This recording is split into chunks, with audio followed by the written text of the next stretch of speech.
This is Jessica with CutesyCrafts.com. Today I'm working on this succulent pattern and it has a lot of satin stitch on it. And I don't know why, but satin stitch is always something that has sort of intimidated me.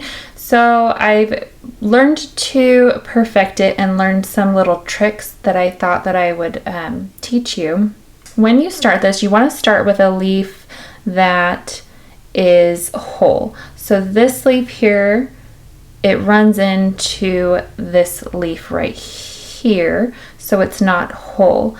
And what I mean for being whole, if I look around here, these leaves are all whole. So I kind of started there, and then, okay, so right here, you can see this leaf curves up and around and doesn't have any other leaf blocking it. So I would want to start after doing the middle ones with this one here. And the reason for that is because I want to make sure I get this nice smooth edge all the way around before doing the bottom of the ones next to it.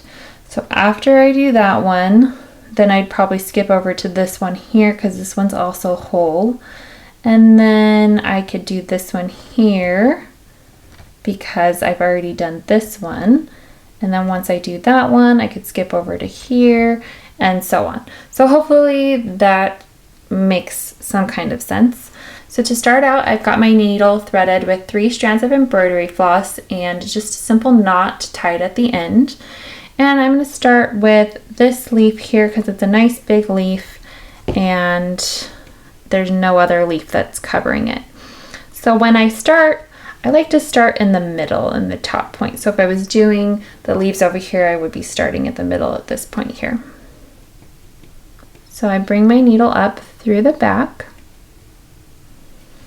And I don't know if you can see, but I went just slightly above the gray line that I have traced right here. And then when I come down here, I'm going to go slightly inside of the gray line that I have. And that's going to give me the white spaces that I need right here, but then also keep this nice and smooth for me. I like to bring my needle up about halfway around here. And again, at the top, it's always going to be slightly outside of the line. And then following this same direction of this line, I'm going to come down and bring my needle slightly inside the line right there. Right next to that line, if there's a space in between your thread and where you're bringing your needle up here, then most likely there's going to be a space in between your stitches, which we don't want when we're doing the satin stitch. So make sure you butt that up nice and close to that previous stitch. And then bring your needle down, following the same line. And when I'm doing a satin stitch, I don't always just work in a line like this. I kind of, sometimes I'll split the thread, the area in half again, like so.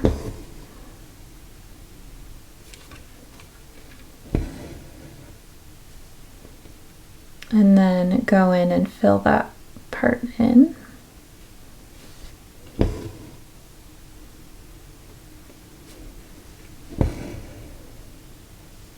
And then if you ever finish and you notice, oh, there's like a gap right here, you can bring your needle up again. And then the important thing to remember when you're doing the satin stitch is when you come down, you never want to bring your needle across any of the threads. So to make sure that you don't do that, you can take the tip of your needle and kind of just trace that line down until you get to the spot that your thread needs to go down in. And then since this is a curve right here, I want to make sure that I come back in and make one last smaller stitch over here to gradually make that look smaller on the edge there. So you can see that gives it a little bit more of a curved appearance. So Then once I finish that side, I'll go back and just do the same exact thing on the other side. Alright, so now I've got a couple of the petals or leaves stitched right there. I'm going to start on this one so that I can show you how to leave this white space in between the two. So bring your needle up at the top, slightly on the outside of that gray line, and then just kind of trace a line down where the middle would be. And you want to bring your needle down just so slightly away from those other stitches there. And if you're working on an even weave thread like a linen, or this is a linen cotton blend, you can kind of see the little tiny holes in the fabric. You don't want to see any hole in between here and here. It's just going to be one thread of the fabric that's between it, so super close. So I'm going to do just like I did my other ones. Bring my needle up over here and then trace the same line, same angle down, and bring my needle down with just a tiny space in between right here. And then if you are stitching along and you make a stitch and you don't go down quite far enough, let's say you only went down, say you were really messing up and you only went down to like there. So you can see that this is a little bit higher than the other stitches, so it doesn't look as nice. What you can do, if you're coming back to it, like you can always undo it, but if you're coming back to it later, you don't want to have to undo a bunch of stitches. So try to find the line of the stitch that you kind of messed up on and bring your needle back up in that same hole. And you can only do this once. You don't want to keep doing it over and over in the same spot, or it's going to make a really thick bump in the middle. But you can bring it up and then make sure you trace this line down with your needle and then go to the spot where you should have brought your needle down. And it might look a little extra bumpy right now, but it'll blend in once you finish stitching the entire petal there. And this petal might look a little bit funny right now, how it is, but once it's blended in with all of the other petals or leaves, it is going to end up looking fine. So worry less about what it's looking like as you're doing it. Just take a step back when you're done and you'll realize that it doesn't look as bad as you think it is.